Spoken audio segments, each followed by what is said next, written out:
should be a good one. As we said, Team Secret undefeated. Team Spirit only one loss. Big team fight versus splitting up the map. While the Grimstroke can take over the mid lane. And Yaps, we're going to snipe a courier here. Maybe two. They're both the same. Courier too. Don't kill its brother. That's no. The little mushroom lad trying to scoot on by. Yapsor will be merciful. Okay, no, he's not. No, he's not. Both couriers will die just like that. For whatever reason, in the last few days or even, I've been seeing more and more offlaners just have really good starts. Puppey does manage to get the first blood. I love how you pulled that up because you just had to see. There's crazy. No way I'm going to remember that number, right? Yeah, 650. 650 is rememberable. Yeah. That's crazy. Urgon in some trouble here, blocked out. Laguna Blade's going to cut his life a bit short. Team Spirit, now the silence on immersion. I thought everyone else was going to get out the dive away, but they still had an earn, and they still had a shot from Zai. That is a 6-0 now. This was what I was concerned about. Bruno, you have underwhelming damage at this point in the game. They're just going to get ran out a lot. Okay, there's a Chronosphere opportunity. Perhaps Duraccio is going to be able to launch in 3. Now, the TP is coming in a bit slow, and they don't really have a ton of damage. Death Prophet's going to be pushed to the side. Nisha's not dead yet, but Duraccio certainly is. And Nisha, even though he had the Spirit Siphon on him, look at him. They're just all diving, trying to get that kill. Afterlife is actually turning a lot of damage around back on his Zai. He had so many Spirit Siphons, he was able to tank all of this damage, and now Matumba Man's going to be in trouble. That's going to be 2 cores down. Afterlife turns up and does some work for Team Spirit. And same with Death Prophet. Just one little volley of nuke. Magic resistance on Wolves is really high. Nisha's looking to go. The Lycan is going to kind of cross from behind. A nice soul mine's going to lock in the two of them. A beautiful cogs from Yapsor. And now here comes Matumba Man's Lycan. Looking to chase down Afterlife. Afterlife is not going to be far enough away to stop that battery assault from hitting him. Manta, I don't see, like, it's a really nice survivability tool. And I think he thinks he may need that. But it doesn't deal with the problems. Killing a Yapsor. He does manage to get off the cogs right away. And look at them. They just blow everything just to get 1 kill. This is how far behind they feel like they are. They're terrified of Secret fighting back and winning that fight, so they overdo it. You go for this Necrobook 3 into drums. That's kind of cool. Boosts up a ton of your damage on all your summons. Oh, yeah, certainly. Matumba Man, he's going to break the smoke here. They are going to get the silence out there. Immediately going to go for the Chronosphere onto Matumba Man, but he's so damn tanky, he may survive through all this. In fact, he will quite easily. Gets a little bit back. Nisha's going to blink in. Double Laguna Blade attempted there. Old Afterlife, he's still alive. Oh, geez, so much damage for Nisha in just the right-click department thanks to the double damage. He's going to be given an ink swell here. Duraccio is going to time walk in right after it explodes, but he gets hit there. A big nuke out from Zai. Duraccio gets a little bit low, but they're all just trying to back away. Urgon's being kited around bit by bit. Zai will eventually get Sunray to death. That's a double kill for Immersion. Next one up, Duraccio looks for the kill onto Puppey. If they get this blink up onto Urgon, they can get the kill onto Nisha as well. Nisha blinks away, but Urgon pursues. The support of Puppey might be able to TP out, but a more important kill is Nisha. And Ensnare goes out. Matumba Man trying to give up his life to protect Nisha right now. He is so important. This Radiance is doing so much work. Matumba Man's now going to fall, but they couldn't get the kill on Nisha, and that's the one that they really wanted. The game gets a bit weird as we see Nisha Invis is scouted out by a Sentry. They're going to spot Nisha. He's already going to be stunned up. They managed to get a couple of bashes. Oh my God, that could DK. Just die right away, but boy, DK just got shredded. Now Afterlife's going to be caught by the Troll and Snare. Duraccio, he has an opportunity to time walk down into the river, but Matumba Man on pursuit. 2 more seconds. Nisha stunned, maybe coming out. Duraccio, another jump away, pops a Manta to be able to cleanse out that slow. Matumba Man no longer having his transformation. Not nearly as fast to keep up with Duraccio after these time walk. They did find a repair kit. Zai just demolished the ranged barracks. They do have vision of him.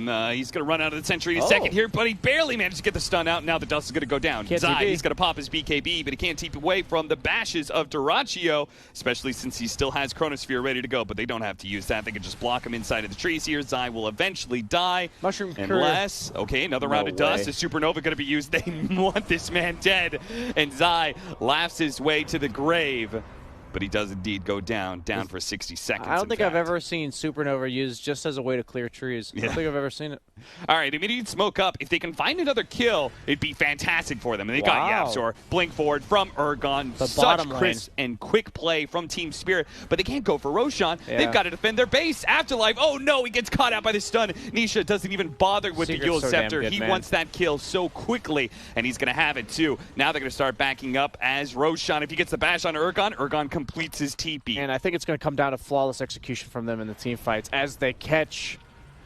Yeah, Samantha, he's going to pop in void. here. Dyrachyo, Time walks off some of the damage. do Will it. manage to get the Chronosphere out. The Sunray's healing him up and finishing off Puppey. Now they're going to turn on Tanisha. If they can get a bash here, he should die without a spell cast. In fact, they do. But they have to deal with their lane. They have to deal with Tom. Matubman, he's cutting it right now. The repair kit's going to be popped. The BKB from Matubman, he's just going to keep going for it at the same time. Meanwhile, back over the bottom, Yapster just caught two of them with his hook shot. He's saying, where are you going? You're not going back to your base. Even if it costs me my life, I'm going to make sure you can't get back there in time to save the Megas. Back over to Zai. He's already finished up one of the range racks. That repair kit still keeping the melee racks alive. Matubman, without his BKB, stunned up. A couple more swipes, and Zai will lend a helping hand to complete the Megas. Now Team Spirit, they need all the kills they can get. They're going to get a time walk here. They need many bashes onto Zai to save the egg. They won't be able to do so. Dyrachyo needs many bashes just to save his own life. But Zai, he's too big. And look at that. He's channeling in the cheese. He just swapped it in. He's going to go to full health. Now he tries to get away. Urgon, he's here. Sunray out. Spirit Vessel as well. Zai surely is going to die here, but it was a valiant effort in a 1 versus 5. I'd do it for Yapster, actually. Yapster, get an ag yourself. Go in there, buddy. I mean, if he gets an Aghanim Scepter as well, right? Yeah. Then he pops it. He gets the increased attack speed. Oh, they're going to jump on Urgon here. The Sunray already going out to try and heal him up, but they're doing so much damage to the Soulbind. Now double side device. Dyrachyo's in. Does manage to get a 4-man, but he's already been used under the air. The Supernova's going to go down, and Dyrachyo's quite low. So, okay, a buyback coming out from Urgon is going to be able to keep them stunned. The Supernova hitting all 5, and they're getting wiped out here. Secret, they just got exploded. The Sunray plus the cleave damage of the Elder Dragon Form did so much. A bash, a bash, a bash, a please, a bash, a bash. They got it. It was granted. Nisha's going to be run down, and Dyrachyo, no death here. They're going to be able to wipe Secret, and their defense hold. Just getting shoved in by Secret, but then what? As we see, anytime they try to group up and take a fight, they got... It wasn't even close. You know, it wasn't like they almost won the fight. They just got they're going to be boring. They're going to smoke up and try and get to the secret shop. Assault Bind, though. And Urgon, he's been completely separated from his team. As Supernova goes out, the Chronosphere is down. Nisha, he's going to go for the egg. He's outside the Chronosphere, and they're going to be able to get it right before it explodes. He does manage to kill the egg, and now it is disaster. 2 people dead on the side of Spirit. Afterlife going to lose Dyrachyo as well with the Chronosphere down. Secret are now just going to go for it. You should have done the courier play, lads. Imagine how they win now. No Chrono, no heroes. Dyrachyo goes out immediately, silenced, pushed by the cogs, stumped around, passed around, and Team Spirits will call it GG. You got to respect the effort from Team Spirit. Yeah. And a flock of couriers heading over to the secret shop. Where was the flying V? Yeah. The dream is dead. We will not be having a 4-Spirit team against Team Spirits. Only the 3. The level 1 damage on Fortune's End. It used to be 90, and now it's 120, so it's just way better at securing range creeps. Pretty much made the hero viable. Yeah. And that's the reason that they have Puppey here in this top lane rather than bottom where Yapsor is sitting. Secret is always up in net worth, even though it looks like nothing's happening in the game. And bottom...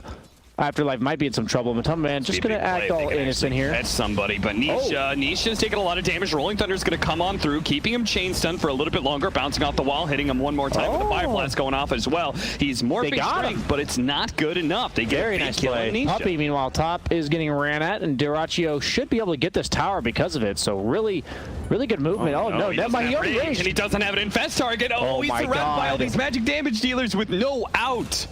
Just as I was saying, that was all going to be so good for Team Spirit, and I was going to give them some praise. Suddenly, Dyrachyo just Caplachios.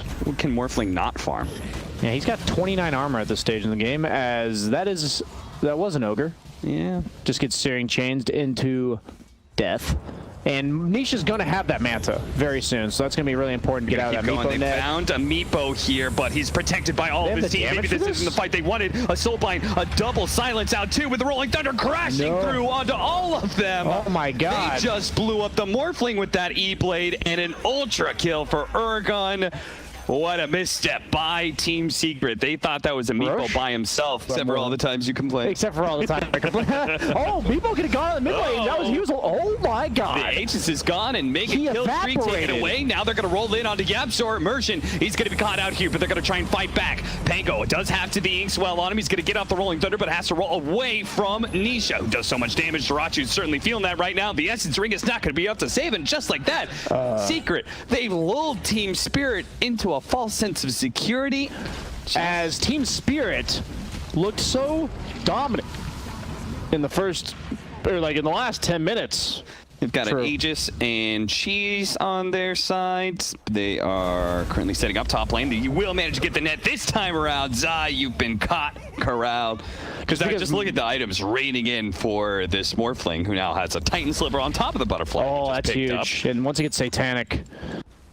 This Aegis is huge. If they get a lane of Rax, it'd be even better, but look at that damage. It is so quick and fast. This one Meepo is still somehow staying alive. The Lifesteal's actually healing him up. Now the Soulbite. Oh, Nisha's been caught. The Rolling Thunder on through. They do have the save from Puppy. That'll help the Morphling something, but he is still taking so much damage. He turns around, tries to finish off that one Meepo. Does finally manage to do it. He's still Goes alive. down to about half health, though. Has another E-Blade shot coming up, too. Urgon back into it. Tries to go through the snare. Going for Zai right now, but what about that Morphling? He just jumped into the enemy. He's going to come in. He may have a buyback, though, and that's probably what he's playing off. He does not have buyback. Trying to finish it up on Urgon. Urgon's getting low. The one Meepo, it's so low, but the Lifesteal, the Ransack, it's keeping him alive until the last burst of damage. Let's be very clear. Nisha did not have buyback.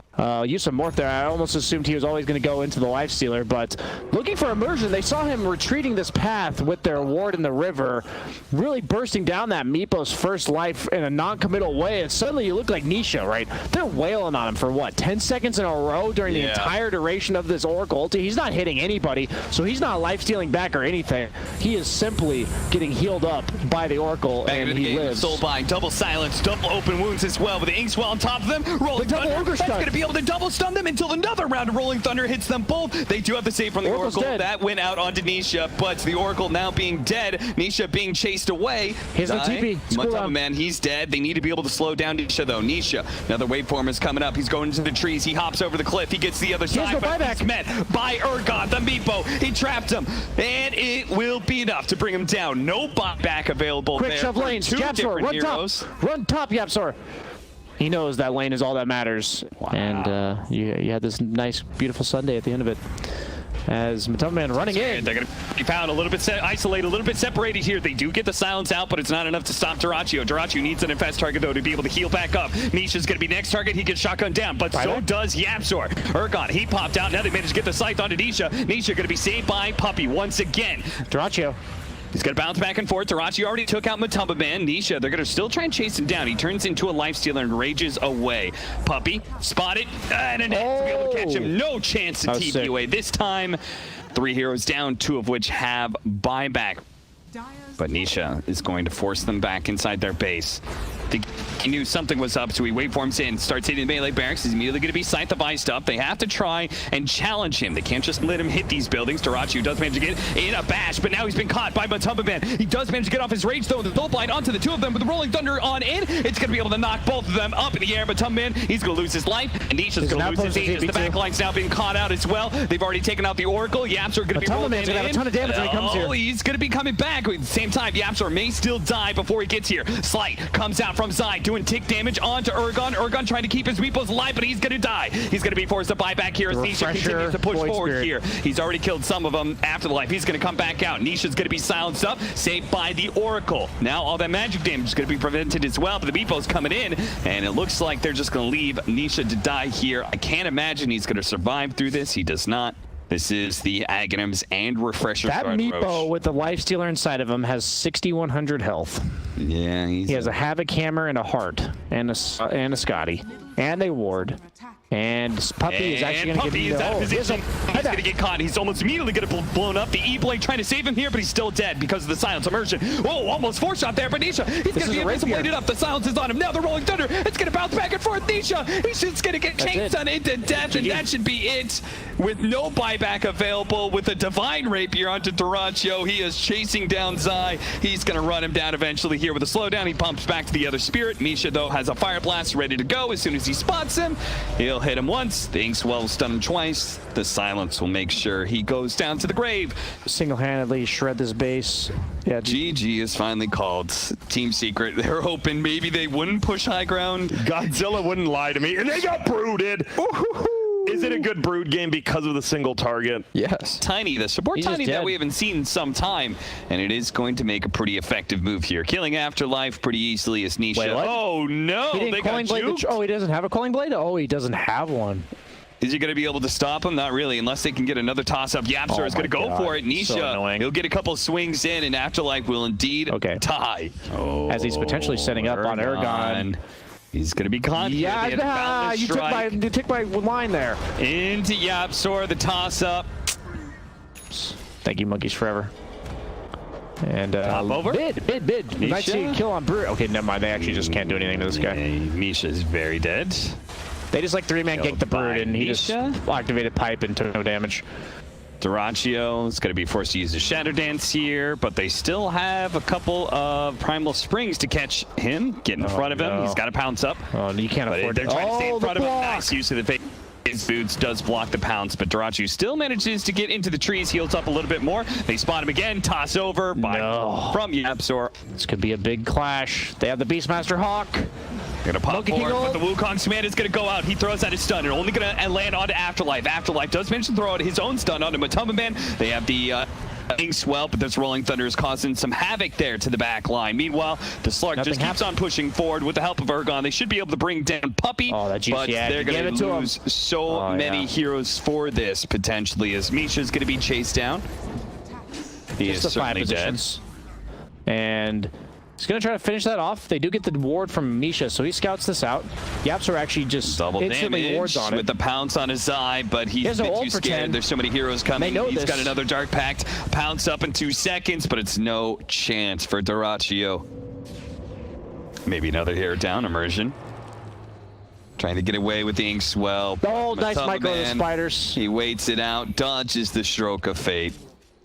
And the Aghanim Scepter of Matumba Man, he has webs everywhere. There is no safe spot on the map for Team Spirit. They've run into Matumba Man, and they're going to try and jump in. They actually found the Oracle. Maybe they can kill him. That's an easier one for sure. But Puppy, he does have a Ghost Scepter, making it much harder for Ergon. Ergon running low on mana has actually been hit by the Ensnare. He's going to be able to jump one last jump away. He's going to be good for now. But Duraccio, he got off the Shadow Dance in time, but he just can't kill anyone. Indeed, they're all too tanky.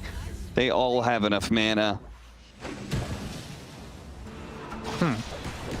What now? Home in trouble. Immersion, he's dead. Immediately buys back. Tier 3 is about to fall here. And they still have an Oracle ulti to go. Team Secret. I'm not even sure how you get to a point where you can force the false promise out in the first place. They just have so little damage. Nice toss back from Yapzor. Long zip in, but the Rolling Thunder and actually hit the Storm Spirit. Beautiful positioning by Zai, and the Soulbind makes it worse as he's on top of the Storm Spirit. Just done him one more time. With those two dead, melee, barracks, and range are both going to fall here, and other lanes to fall. Seems imminent at this point. That toss back onto Duraccio. He does manage to get off the Dark Pact Essence Ring, but it's not enough survivability for him. He's going to buy back almost immediately. I really just want to give a shout out to this pipe. I think itemization always says so much about your understanding of the game, and Stark and Storm are both heroes that have issues with damage in team fights, as we see Duraccio forced to use his ultimate defensively again, and even if he hits people, so what? As he goes down, probably going to call GG if he does, which he does. He does indeed, and so does Immersion. They just can't kill anyone. And that's why I wanted to highlight the pipe, is they really just can't kill anyone because of it. Like, it's already difficult enough as is if he didn't have the pipe, and now it's absolutely impossible. It's not only his hero and his spiders, but it's also his Oracle. Try to go on this Oracle with a pipe, you know? Like, it just doesn't work anymore. And I think this is why Storm Spirit, I believe Blitz said, is 1 in 11 in the EU region. It's just too easy to ball down a lane at this point in the game, and eventually the Storm Spirit just can't kill anyone. This is obviously a much earlier than it usually happens. And we also did have a brief glimpse of the 420, so shout out to that. Didn't last very long, though. It never does, Brian. It never does. Yeah. Before you know it, it's over, Cap. Yeah, so I think he just planted an Ironwood tree to get his tree throw. Something told me after that second game where Secret decided they were not actually Team Spirit.